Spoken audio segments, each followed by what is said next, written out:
हवाई जहाज के आविष्कार के बाद लोग पक्षियों की तरह आसमान की सैर करने लगे। हवाई जहाज के सफल आविष्कार में जिन दो व्यक्तियों का नाम आता है वह है राइट ब्रदर्स।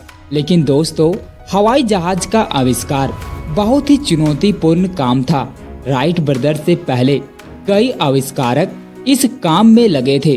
कुछ लोगों को थोड़ी सफलता मिली तो कुछ लोग अपनी जान खो बैठे।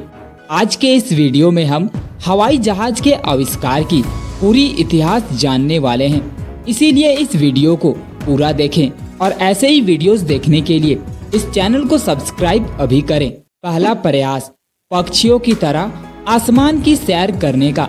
सबसे पहला विचार महान चित्रकार और खोजकर्ता लियोनार्डो दा विंची को आया था।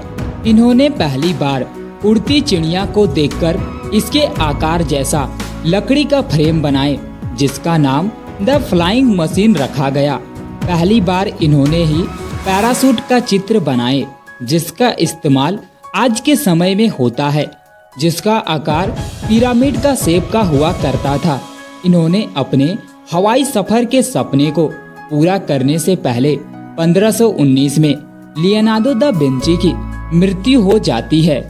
दूसरा प्रयास, लियोनार्डो दा विंची की मृत्यु के बाद जर्मनी के रहने वाले कार्ल विल्हेम ओटो लिलिएंथल को दुनिया फ्लाइंग मैन के नाम से जानती है।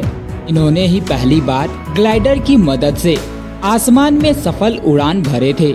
इन्होंने पहला परीक्षण 1891 में ऊंची पहाड़ी से दौड़कर नीचे की तरफ कूदकर पहली बार उड़ान भरे थे। इन्होंने इस उड़ान में 25 मीटर की दूरी तय करके हवाई उड़ान में इतिहास रचे थे। 9 अगस्त उड़ान भरते समय अचानक ग्लाइडर के टकराने से ग्लाइडर से गिरकर उनकी मृत्यु हो जाती है, जिसके बाद फिर किसी ने ग्लाइडर से उड़ान नहीं भरी और यह प्रयास असफल हो गया।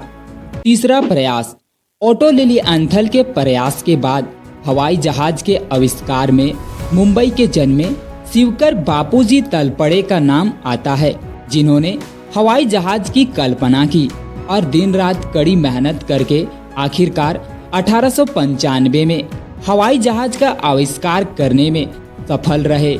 इन्होंने स्वामी दयानंद सरस्वती के ग्रंथों को पढ़ने के बाद विमान कार्य में काम करना शुरू किए। इस विमान को 1895 में मुंबई के चौपाटी बीच पर टेस्ट किया गया था, जिसका नाम मरुतसखा था। यह विमान लगभग 1500 फीट तक उड़ा था, लेकिन इस विमान में अभी भी कई बदलाव होना बाकी था। इनकी इस खोज की भनक अंग्रेजों को लग गई। तब अंग्रेजों ने शिवकर बापूजी तलपड़े से कहा कि हम आपको विमान के आविष्कार में मदद करेंगे, हमें अपने साथ काम करने का मौका दे। शिवकर बापूजी ने अंग्रेजों के साथ मिलकर हवाई जहाज के आविष्कार का काम करने लगे। तभी अंग्रेजों की रेली ब्रदर्स ने हवाई जहाज का डिजाइन लेकर लंदन भाग गई और शिवकर बापूजी तलपड़े कुछ नहीं कर पाए और यह डिजाइन बाद में राइट ब्रदर्स के हाथ लग जाती है। चौथा प्रयास, हवाई जहाज के आविष्कार में जिनका नाम लिया जाता है वह है राइट ब्रदर्स, जिनका पूरा नाम उर्विल राइट और विल्बर राइट है। इन्होंने 17 दिसंबर 1903 को उड़ान भरे थे। इन्होंने इस उड़ान में हवा से भारी यान को उड़ाया था। अपनी शुरुआती दौर में राइट ब्रदर्स ग्लाइडर बनाकर उड़ा करते थे।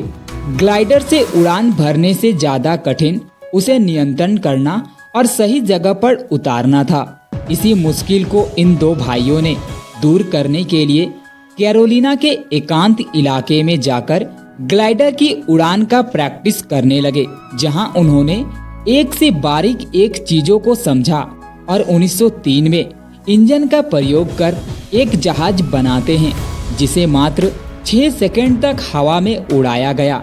लेकिन यह मानव इतिहास में पहला सफल प्रयास था जब किसी जहाज ने स्वयं गति पैदा करके उड़ान भरी थी। सालों के प्रयास और मेहनत के बाद इन्होंने 35 मील प्रति घंटा की रफ्तार से 25 मील की दूरी तय करने में सफल रहे।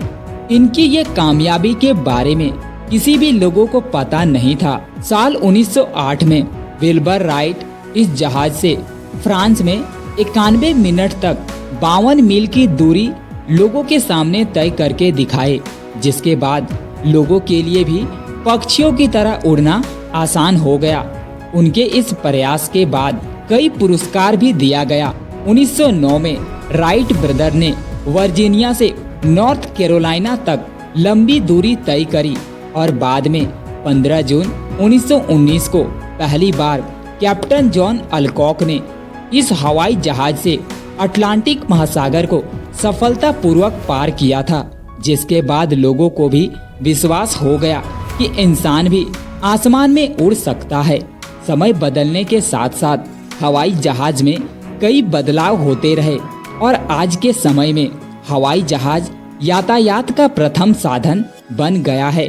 तो दोस्तों, आज का वीडियो हवाई जहाज के आविष्कार पर था।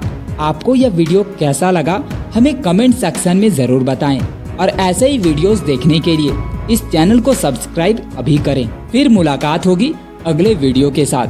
Thank you.